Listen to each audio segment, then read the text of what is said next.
In this video, we're talking about Patrick Moore, the most pleasant surprise of 2019 Mr. Olympia. He brought an amazing shape. I think he was the most conditioned guy on that stage, and the most aesthetic one by far. I'm gonna analyze his physique in this video a little bit, we're gonna talk about his future in the sport, and the question for you is Patrick Moore the next Ronnie Coleman? Like Sean Ray said. Is he the one to save bodybuilding now when it really needs saving?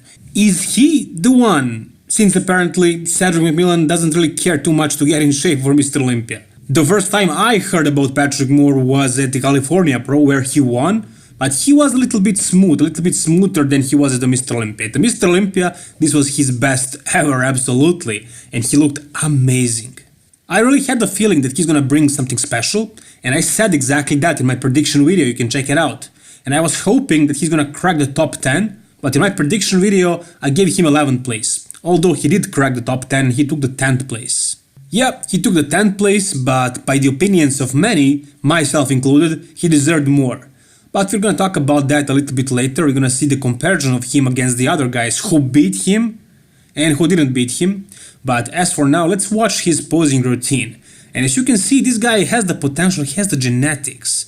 I mean, there are flaws, for sure, but if we are talking about the genetic potential, he has everything that he needs. He has big limbs, his waist is so tiny, and his shoulders are so broad, which creates an amazing V-taper.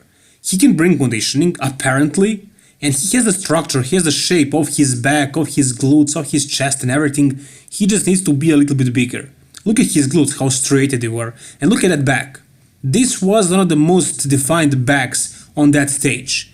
Brandon Curry was obviously much bigger, and so was pretty much anybody in this lineup, but aside from William Bonac, nobody really had this condition and this dry back. If he manages to grow quite a bit, in every single body part basically, and if he manages to keep this conditioning, he can easily be our next Mr. Olympia winner. Ronnie Coleman was 33 in 1997, where he placed 9th. And the very next year he won the Mr. Olympia very decisively. At this point, Patrick Moore is 35 years old. So he is not a youngster, he is not like 25 or 28. So at this age, how much can he progress? How much muscle can he really grow before it is too late? Before he is too old? He is not a youngster again, he's 35. And by adding all that muscle, will he keep his shape? The conditioning is most certainly not a problem, nor it is his shape, or details or anything, it's just the overall mass. All Patrick needs to do is just get bigger, to look more competitive against the other guys who are much bigger than him. Other than that, he's spot on. He has very complete build, very detailed physique, very good structure, all he needs to do is grow. So we can see right here, when he is compared to the big guys, like Cedric, like Hakim, like Luke Sando, who were nowhere near his shape, who were nowhere near him as far as conditioning, but they were much bigger. Even though these guys are monsters compared to him, much bigger than him, he still managed to find himself in the middle of this lineup, right next to Cedric McMillan, who was in the middle of it, and right next to Hakim Williams, who is a machine, who is a beast. And sheer mass is definitely very important, but what good is it if you cannot show it, if you don't have the conditioning? Cedric was way off. His conditioning was nowhere near Patrick's, and you will be able to see that especially when they turn around, when they show their backs. But still, most of these guys were able to beat Patrick. Why? You're wondering? Because of the mass. Because they are much bigger than him. Just compare Hakim to Patrick here. He is just much bigger. The only guy in this lineup that lost to Patrick was actually Luke Sando, who took 11th place. Cedric was 7th, Hakim was 9th, Lucas Osladil was 8th, I believe, and Patrick was 10th. Luke was so off, he's huge but zero definition. Here you can see what I'm talking about. Compare Patrick's back to everybody's back in this lineup. If they allow him to hit the pose, much more defined, much more conditioned. My eyes were definitely drawn to his back more so than any other back in this lineup.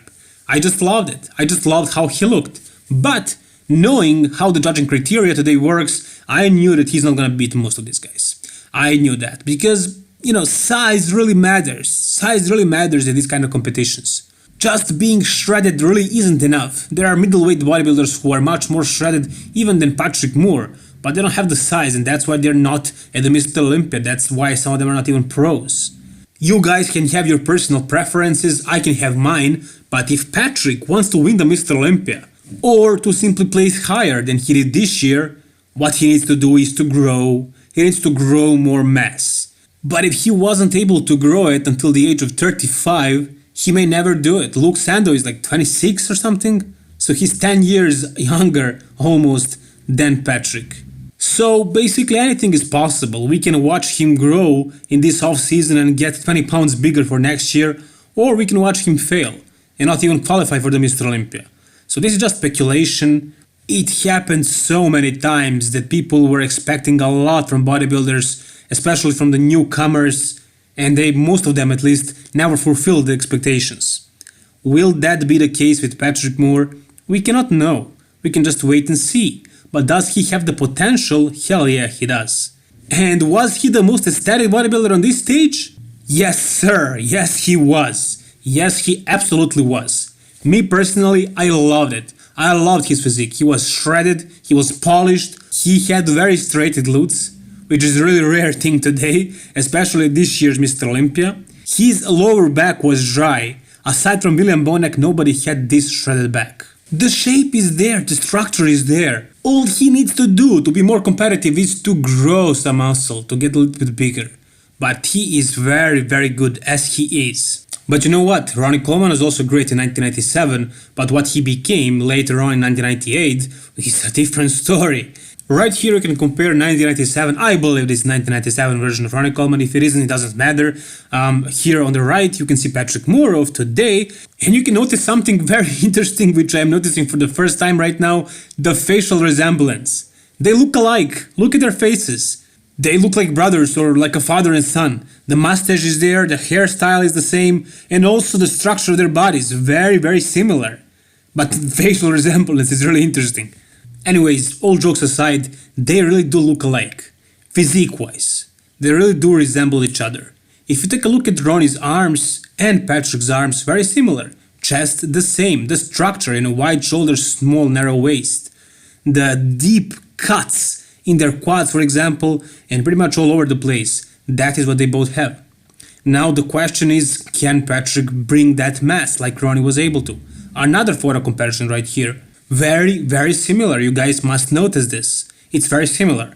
If they competed against each other though like this, what do you think, who would win? Well, me personally, I find Ronnie's physique more impressive, but Patrick is more conditioned, so I guess it could go either way. We will never know, but what we do know is that Patrick has a huge potential, such a huge potential. He has the structure, he has the shape, he has the completeness. All he needs to do is grow. Just keep growing. Just grow, add at least like 10 to 20 pounds of muscle, and he will be unbeatable probably. There are basically no flaws in his physique. What is he missing? Show me. Pretty much nothing.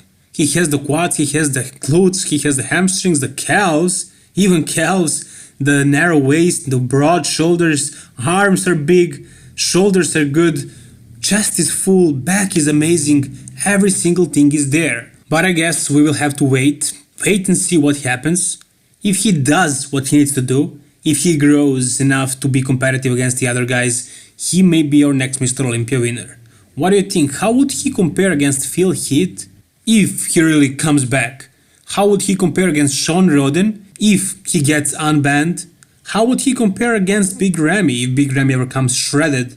How would he compare against Flex Lewis? And would he ever be able to beat Brandon Curry? Whatever you think, tell me down below in the comment section. But just imagine if he brought something like this. This is just another level. This is something that we do not see nowadays, nothing like this. Is anybody ever gonna overcome this physique? It's gonna be hard. It is gonna be hard, I'm telling you. But Patrick Moore is probably the closest to it. And imagine if he brought something like this. Wow, I would love to see that. I would really love to see that. Anyways, guys, thank you very much for watching this video. If you enjoyed it, please like it and tell me, give me your thoughts down below in the comment section. Please do that. And also, subscribe so you don't miss out on any of my future videos. I'm posting content every single day pretty much. Thank you very much, guys, once again. All the best. Bye bye.